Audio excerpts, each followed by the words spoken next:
performance একের পর এক ম্যান পাওয়ার ঘটিয়ে ফেলেছে Nejad and Kutus and totally wiped out from this lobby run by Mighty. Right now Red Hawks versus Flawless Esports. Kutusকে আরো একবার rescue করে ফেলবে 3 vs 2 একটা সিনারিও নেজাদের সাইড থেকে Empire Knight থেকে গেইন একটা ড্যামেজ নকডাউন না ট্রাই বাট নেজাদকে নকডাউন এই ম্যাচে তিনটা প্লেয়ার সামনে দল রেড হক্স এসে দাঁড়িয়েছে বাংলাদেশ ভার্সেস মালয়েশিয়া ব্লেডকে নক করে ফেলা হয়েছে কিন্তু বাকি কাজের কাজটুকু এসে কুটুস করে দিয়েছে ফাহরি সে এই জায়গা থেকে যে কোনো মূল্যে বেরিয়ে যাওয়ার চেষ্টা করছে হেলথের অবস্থা খুবই বাজে শেষ শট ফ্রম ফেকার এন্ড ফাহরির এলিমিনেশনটা ঘটেছে টিম এক্সপিড এক্সপান্ডেরও এলিমিনেশনটা ঘটেছে আরো একটি দলের পতন খুব তাড়াতাড়ি কিন্তু হতে আমরা দেখতে পারলাম পুরো একটা পজিশনের সাথে সাথে কিল পয়েন্টও কিন্তু তুলে দিয়েছেন মোর দ্যান ফ্যামিলি আটটা কিলের কিল ফিরে থাকলো এবার তাদের সাইড থেকে আরো কিছু কিল ফিরে যুক্ত করতে চাচ্ছেন এন্ড কনফিডেন্স লেভেলটাও কিন্তু অনেকটা বেশি হাই হয়ে গেছে তাদের সাইড থেকে রেড হক তিনটা কিলের কিল ফিরে থাকলো এবার পুরোপুরি টিমটা একত্রিত আরো একটা রাশের মধ্যে যাওয়ার জন্য একদমই লুটপাটি রেডি হয়ে থাকবেন তাদের সাইড থেকে বাংলাদেশ টপ 1 তিনটা কিলের কিল ফিরে রয়েছে দেখা যাচ্ছে তাদেরকে ম্যাচের অলরেডি 6 মিনিট ওভার হয়ে গেছে প্রায় 7 মিনিটের মাথায় চলে এসেছে টিম এখনো পর্যন্ত রয়েছে যুক্ত গ্র্যান্ড ব্যাংকে আরো একবার দেখা যাচ্ছে ফাইটের মধ্যে মোর দ্যান ফ্যামিলি সাইড থেকে পয়জনার এন্ড দুর্দান্ত অ্যামটেনের ড্যামেজ নকডাউন নিয়ে এবার কিল ফিরে অলরেডি জোন সার্কেলের মধ্যে রয়েছে এন্ড অন্যদিক থেকে এইচপিসি যখনই জোন সার্কেলটা শ্রিঙ্কিং হওয়া স্টার্ট করবে জোনটা তখনই একটু হলেও হিমশিম পজিশনে থাকতে হবে রাইট একটা ফাইটের সিনারিও দেখা যাচ্ছে more than family versus gangbang sports and এবার মোর দ্যানের সাইড থেকে রেবেলের অসাধারণ ট্রোগন চার্জ এন্ড গ্যাংব্যাংয়ের সাইড থেকে ধীরে ধীরে ম্যান পাওয়ারগুলোকে ধসিয়ে ফেলছে কেউ একের পর এক এলিমিনেশন আসছে এইচটিসি স্পোর্টস তাদেরকে প্রপারলি এলিমিনেট করে ফেলা হয়েছে GB sports they are also wiped out now no ninja official তাদের থেকে শুধুমাত্র বাসান্তা একমাত্র প্লেয়ার যে কিনা চুপচাপ একটা জায়গাতে বসে রয়েছে টপ 1 রা পুরো ওপেন গ্রাউন্ডে রয়েছে ফ্ললেস স্পোর্টসের তরফ থেকে অ্যাটাক রেড হক্স এর ফ্লিকার কুটুসের এগেইন এবার ফায়ারটা যেন মোর দ্যান ফ্যামিলি ম্যানগুলোকে ধসিয়ে ফেলছে ব্যাক সাইড থেকে বাংলাদেশ টপ 1 এর থার্ড পার্টি এবার হতে পারে বিদায়ের একটা সিনারিও মোর দ্যান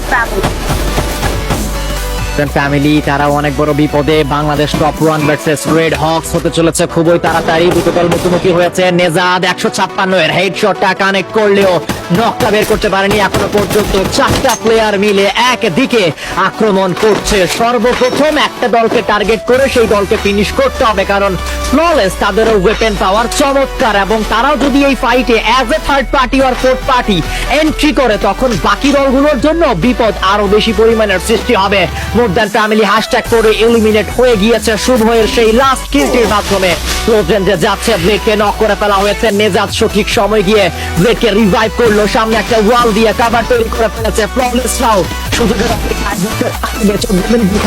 শেষ বাংলাদেশ টপ 1 তাদের কাছে রয়েছে 12টি এলিমিনেশন পয়েন্ট মাত্র 6টি ওয়াল থাকবে রাত ভাইয়ের কাছে রাত ভাই তারা কি সর্বপ্রথম ফ্ললেসের উপরে আক্রমণ করবে তাহলে রেড হক্স তারা পেছন থেকে যখন আবার অ্যাটাক করবে তখন আবার বিডি টপ 1 তারা পড়ে যাবে বিপদে 4v4 সিনারিও কারা পারবে এই ম্যাচে নিতে দেখা যাক প্রান্ত দাদা পয়জনকে নক করলো ইনস্ট্যান্টলি ফিনিশটাও কনফার্ম করবে সিচুয়েশনটা গিয়ে দাঁড়িয়েছে 4v3 একটা সিনারিও আর HK versus Bangladesh top 1 versus flawless sports আর এইচকে রয়েছে 11টা কিলার কিল ফিডে হার্ড কভার না থাকার কারণে তারা কিন্তু মোস্ট ট্রাকে এইবার কিন্তু হার্ড কভার হিসেবে ইউজ করে যাচ্ছেন back to back damage throw করে যাচ্ছেন বাংলাদেশ টপ 1 এর দিকে ব্লেড তার হাতে দেখা যাচ্ছে ভিএসকে 94 রয়েছে এন্ড সাথে রয়েছে এম5 90 বেশ ভালো একটা পারফরম্যান্স শর্ট রেঞ্জের মধ্যে ব্লেড যেভাবে চালিয়ে যায় এবার লগের মধ্যেও তার সাইড থেকে স্নাইপারের চার্জগুলো দেখতে পারবে প্রবাবলি বাংলাদেশ টপ 1 যতটা ব্যস্ত রাখছেন ফ্ললেস স্পোর্টসকে ঠিক ব্যাক সাইডে থাকা আর এইচকে দিকেও যেন তাদের এই মুহূর্তে নজরটা রয়েছে কোনো মতে থার্ড পার্টির মধ্যে পড়তে যাচ্ছেন না প্রত্যেকটা দলই কিন্তু প্রত্যেকটা দলকে স্পট করে রেখেছেন কারা কোথায় থেকে কখন এবার ড্যামেজ গুলো থ্রো করতে যাচ্ছেন বুঝে শুনে এবার লাস্ট মোমেন্টে পা ফেলতে হবে প্রত্যেকটা দলকে এবার তাদের সাইড থেকে আলিফ জাস্ট একটা পিক হচ্ছে যে কোনো একটা ভুল ডিসিশন ফ্ললেস এর জন্য হতে পারে এবার পুরোপুরি শাটডাউনের কাতারে থাকার একটা পজিশন। ফ্ললেস স্পোর্টস 10টা কিলের কেউ ফিরে তারাও রয়েছে। তো এই মুহূর্তে আমাদের মধ্যে যে তিনটা দল রয়েছে কোনো টিমে থেকে কোনো টিমে একদমই কম যাচ্ছে না। ফ্লিকারের অসাধারণ একটা ড্যামেজ নকডাউন নিয়েছিল বাংলাদেশ টপ অনের একটি প্লেয়ার, বাট আর্লিয়ারলি তাকে রেস্কিউটা করা হয়ে গেছে। লং এর মধ্যে ফাইটটা এতক্ষণ পর্যন্ত যেহেতু হচ্ছে সেই ক্ষেত্রে তাদের ম্যানপ্রগুলোকে রেস্কিউ করার চান্সেস অনেকটা বেশি থাকছে। আলিফ গেমিং ওয়াইটি সাইড থেকে করতে হয়ে গেছে নকডাউন, ফ্লিকার নকডাউন 1v2 একটা ক্লাস হলেও মুহূর্তের মধ্যে আরো একবার রেস্কিউ করে ফেলেছেন। যেটা বলছিলাম লং এর মধ্যে এই ফাইটের সিনারিওতে পুরোপুরি ভ্যানিশ করার তেমন একটা চান্সেস না থাকলেও লাস্ট পর্যন্ত তাদের পেশেন্সটা ভাঙতেই হবে জোন সার্কেলটা সিঙ্কিং এর মাধ্যমে। শুধুমাত্র বসে বসে মুভিটা এনজয় করছে উইথ পপকর্ন, এবং ইতিমধ্যে দেখা যাক ফ্ললেস তারা কখন সেখানে ফাইটের মধ্যে যুক্ত হয় সেটাও একটা প্রশ্ন। সার্কেলটা একটা ভালো ধাক্কা দিবে এবং রেড হকসদেরকেও সার্কেল প্রেসার করবে, সব থেকে বেশি প্রেসার করবে বিডি টপ ওয়ানদেরকে, এবং তারা আগে আগেই সেটার ব্যাকআপ প্ল্যানটাও বেছে নিয়েছে। সামনে দুটো মনস্টার ট্রাক, সেগুলোকে কাভার হিসেবে তারা ব্যবহার করতে পারবে, কিন্তু কতক্ষণই বা সেই কাভারটুকু তারা ধরে রাখতে পারবে। একটা ফসি ট্র্যাক রয়েছে, সেইটা ব্যবহার করে রেড হকস চাইলে এই প্রান্ত থেকে ওই প্রান্ত দৌড়াদৌড়ি করতে পারে, কিন্তু সেইটা তাদের জন্য অনেক বেশি ডেঞ্জারাস হয়ে উঠবে। ফ্ললেসরাই এখন সব থেকে বেশি ডেঞ্জারাস সিচুয়েশন তৈরি করতে পারে এই দুটো দলের জন্য। পেইন নিজের জন্য শুধুমাত্র অ্যাঙ্গেল গুলো খুঁজছে, পেলেই অ্যাটাকটা করবে, আক্রমণটা করবে, নক বের করে ফিনিশেস গুলো বের করতে চাইবে। তিনটি দল দেখুন কোনো একটা সিঙ্গেল প্লেয়ার বের হতে প্রস্তুত নয়, তাদের জায়গাটি তারা ধরছে, সেখান থেকে তারা কোনোভাবে বেরিয়ে আসছে না। ফ্লিকারকে ভালো লেভেলের ড্যামেজ দেওয়া হয়েছে, ওনার হেলথের অবস্থাটা একটু বাজে, আবার সেটা কিন্তু রিকভার করে নেওয়া হয়েছে একটা মেডিকিটের মাধ্যমে। ভুইয়াটা কাদের কাছে যাবে সেটা কোনোভাবেই বলা যাচ্ছে না, এবং লাস্টে আমরা একটা আনপ্রেডিক্টেবল গেম দেখতে চলেছি।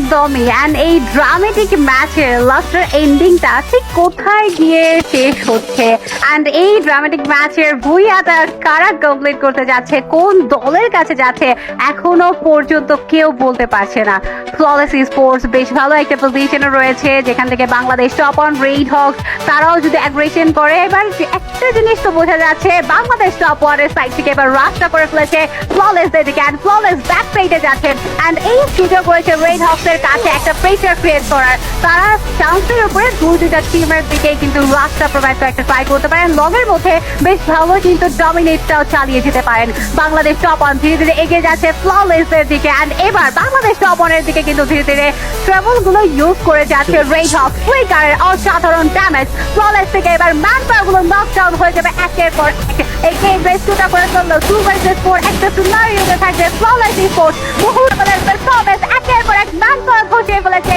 Nezad and Kurto can totally wipe the from this lobby run by YT. Right now Red Hawks versus Flawless Esports. Kurtoকে আরো একবার রেস্কিউ করে ফেলবে। 3 versus 2 একটা সিনারিও, নেজাদের সাইড থেকে এম্পায়ার নাইটে এগেইন একটা ড্যামেজ, নকডাউন না ট্রাই, বাট নেজাদকে নকডাউন হতে হলো ফ্লিকার অ্যান্ড কুট্টোসের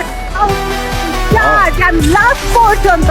ড্রামেটিক ম্যাচের এন্ডিং করে ফেলেছে team Bangladesh, and the Booyah goes to Red Hawks.